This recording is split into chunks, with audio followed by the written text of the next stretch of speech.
Are you ready for today's blessing? Psalm 23:4 says, "Your rod and your staff, they comfort me." Notice that the rod and the staff are two different things. They also carry two different purposes. A rod was a long straight stick that was used in attacking enemies. The shepherd defended his herd with it by fighting off any dangerous animals. A rod was basically the same thing as a club in those days. It was a weapon. It reminds me that our God is a fighter.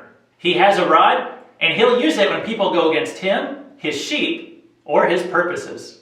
So, is this weapon supposed to make you feel fear or safe? It depends on which side of the weapon you're on.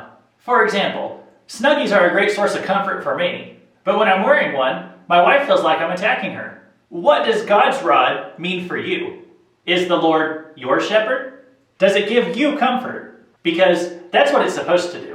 If you're ever afraid that God is your enemy, that he's out to get you, there's something you need to analyze about your relationship with God. Lots of people carried rods in those days, but the staff was exclusively the tool of a shepherd. The staff was similar to a rod, but it had a hook at one end. The purpose of the hook was to pull back a stray sheep and join it to the flock. When a sheep started to wander, the shepherd would reel him back in before he got too far. As a Christian, I don't believe that God gives up on me and turns away when I sin.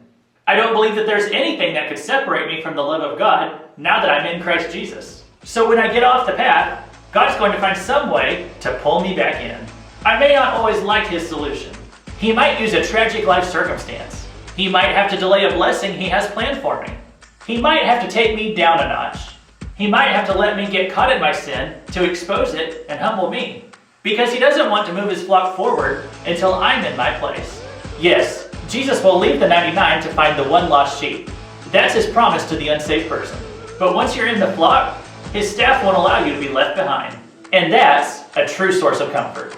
This has been Luke Taylor. Whatever you're doing today, look at it with an eternal perspective.